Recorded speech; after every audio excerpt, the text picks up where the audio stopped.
नमस्कार, मैं दीपक शर्मा और मेरे यूट्यूब मंच पर आपका स्वागत है। दोस्तों, क्या हाल ही में देश के 3 अहम चुनाव, 3 इंपॉर्टेंट असेंबली इलेक्शंस में क्या खेल हुआ और क्या वहां पर मैनिपुलेशन हुआ? जिस तरह से नतीजे आए, चौंकाने वाले नतीजे आए। मिसाल के तौर पर अगर पिछले बरस का आप मध्य प्रदेश का असेंबली इलेक्शन देखें, जहां लगातार कांग्रेस आगे थी, लेकिन जिस दिन मशीनें खुली तो कांग्रेस बहुत पीछे रह गई और बीजेपी बहुत आगे चली गई। इसी तरह से हरियाणा, जहां हरियाणा का जो इलेक्शन था उसमें जितने भी ओपिनियन पोल है, एग्जिट पोल है, गोदी मीडिया के, अखबारों के, सब में कांग्रेस जीत रही थी। मशीनें खुली, चमत्कार हुआ। जी हाँ, मशीनों ने चमत्कार कर दिया। जैसे आंधी जो थी मोदी जी की, वो सिर्फ मशीनों में ही कैद था। और अगर आप महाराष्ट्र का चुनाव देखें, उसके नतीजे देखें, जहां पर 5 महीने पहले बीजेपी की मट्टी पलीत हो गई थी, 9 सीट पर बीजेपी आ गई थी, बुरी तरह हारी थी। 5 महीने में मोदी और शाह ने जो काया पलट की, किसी को समझ में नहीं आया। किसी को समझ में नहीं आया कि जो सुनामी थी मोदी जी की, वो दिख क्यों नहीं रही थी, वो सिर्फ मशीनों को ही क्यों दिखी। और क्या मैं कहूं कि ये जो तीनों इलेक्शन हैं, जैसा कि एक्सपर्ट्स मानते हैं, वो भी मानने लगे, खासकर महाराष्ट्र के बाद कांग्रेस भी मान रही है, शरद पवार भी मान रहे हैं, पहली बार बोले शरद पवार, उद्धव ठाकरे मान रहे हैं, और भी बहुत से नेता हैं, सेफोलॉजिस्ट हैं, कि कहीं ना कहीं रिगिंग लगती है। अब दोस्तों, पहली बार शरद पवार ने कहा, पहली बार for the first time Sharad Pawar ने कहा कि मुझे तो शक होता है कि गड़बड़ हुआ है। राहुल गांधी भी पहली बार ईवीएम्स के अगेंस्ट सड़कों पर उतरने जा रहे हैं। और उद्धव ठाकरे ने भी कहा है कि मशीनों का खेल हुआ है, बिना इस मशीनों के खेल के ये नतीजे आ ही नहीं सकते थे। क्या ये जो विपक्ष जो चुनाव में मैदान में थी, क्या इनका जो आरोप है इसमें कोई दम है? खेल हुआ है, मैनिपुलेशन हुआ है, रिगिंग हुई है, क्या ऐसा कुछ हुआ है? आज मैंने एक जाने माने चुनावी एक्सपर्ट को बुलाया और उनसे मैंने पूछा कि क्या आपके पास कुछ तथ्य हैं, आपके पास कुछ सर्कमस्टेंशियल एविडेंस है, क्या आप हमें समझा सकते हैं, हमारे दोस्तों को, व्यूअर्स को बता सकते हैं कि आखिर हुआ क्या, महाराष्ट्र में क्या हुआ, हरियाणा में क्या हुआ, जो किसी को समझ नहीं आ रहा कि अचानक ये चुनाव पूरी तरह से रातों रात कैसे पलट गया।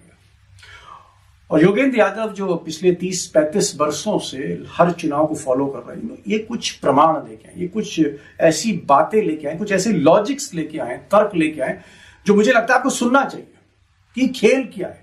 क्या खेल सिर्फ लाडली बहना का था, मुफ्त योजनाओं का था? क्या लिफाफे में जो पैसे जा रहे थे उससे ही चुनाव जीत लिया मोदी शाह ने? या इसके पीछे वजह कुछ और है? मैं ज्यादा आज नहीं बोलना चाहता, क्योंकि मैं चाहता हूं कि आप योगेंद्र यादव जी को सुने, उनकी रिसर्च को सुने, उनकी बातों को सुने, उनकी बातों में दम है। व्हाट हैपेंड इन महाराष्ट्र, और क्या महाराष्ट्र मोदी जी एक नया मॉडल खड़ा करने जा रहे हैं, और क्या होना चाहिए इस तरह की गड़बड़ी को रोकने के लिए, इस तरह की गड़बड़ी को पकड़ने के लिए, इस फ्रॉड को पकड़ने के लिए। अगर ये फ्रॉड हो रहा है तो फिर क्या करना चाहिए? आखिर तक सुनिए, बहुत ही आंखें खोलने वाला इंटरव्यू योगेंद्र यादव के साथ। योगेंद्र जी, आपका ये कहना है कि अगर आप पॉलिटिकल कॉमन सेंस लगाते हैं या फिर पॉलिटिकल साइंस की जो एनालिसिस करते हैं, दोनों ही अगर आप जो है वो पॉलिटिकल कॉमन सेंस और पॉलिटिकल साइंस दोनों का ही इस्तेमाल करने के बाद महाराष्ट्र के नतीजे हजम नहीं हो रहे हैं, महाराष्ट्र के नतीजे समझ नहीं आ रहे हैं, तो ऐसा शक क्यों है? Why you are surprise? आप महाराष्ट्र के नतीजों से इतने चौंके क्यों हैं? दीपक भाई, शुरुआत मैं करूं कि देखिए, चुनाव देखते हुए मुझे 35 साल हो गए और चुनाव चौंकाते हैं। चुनाव परिणामों का एक तरह से काम ही होता है लोगों को चौंकाना। बहुत चुनाव मैंने देखे हैं जिसमें चौंके हैं, मैं भी चौंका हूं।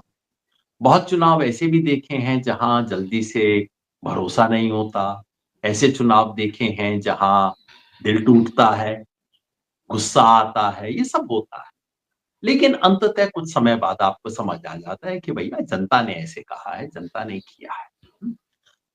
मुझे याद है 1985 का चुनाव, जब राजीव गांधी 400 से ज्यादा सीट जीत गए थे, तो शुरू अपोजिशन ने कहा था ये ऐसे हो ही नहीं सकता, लेकिन बाद में समझ आ गया कि भैया जनता ने वोट दिया है। इसी तरह से 2019 में जब मोदी जी की जिस तरह की विजय हुई, उसके बाद हमारे बहुत साथियों ने कहा ये तो सब ईवीएम के घोटाले की वजह से हुई। है। और मुझे याद है मैंने तब भी कहा था, ना भैया ईवीएम का घोटाला नहीं है, अगर कोई रिगिंग हुई है तो यहाँ, और ये फोन के माध्यम से हुई है, ये मतलब ईवीएम की रिगिंग नहीं है। उस वजह से कई दोस्त नाराज भी हुए, और हमारे यहाँ जो सार्वजनिक बहस का जो तासीर होती है कि अगर मैं आपसे असहमत हूं तो मतलब आप पे आरोप लगाए बगैर तो छोड़ूंगा नहीं, असहमति को असहमति पे हम छोड़ते नहीं है। तो लोगों ने कहा देखो कहीं ना कहीं मोदी जी का एजेंट है, कह रहा है कि मोदी जी ईवीएम से नहीं जीते, जनता ने वोट दी है। तो पहली बात जो मैं कहना चाह रहा था वो ये कि चुनाव में हमें हैरान होने के लिए तैयार रहना चाहिए। जनता हैरान करती है, और एक तरह से जनता जनार्दन की बड़ी बात, जनता का जनार्दन होना इस बात में ही है कि वो आप हम जैसे लोगों को हैरान कर सकती है। लेकिन दो चीजों में हमें अंतर करना चाहिए, एक जो हैरान करें, दूसरा जो अविश्वसनीय हो। वो जो है वो एक अलग कैटेगरी है। और ये महाराष्ट्र का चुनाव मुझे सिर्फ हैरान करने वाला नहीं लगता, अविश्वसनीय लगता है। हैरान करने की तो बड़ी सिंपल बात है। जब मैं चुनाव में गया, मैं कोई न्यूट्रल नहीं हूं, आपका कोई दर्शक इस बारे में दिग्भ्रमित न रहे, मैं खुद अपने मुंह से कह देता हूं।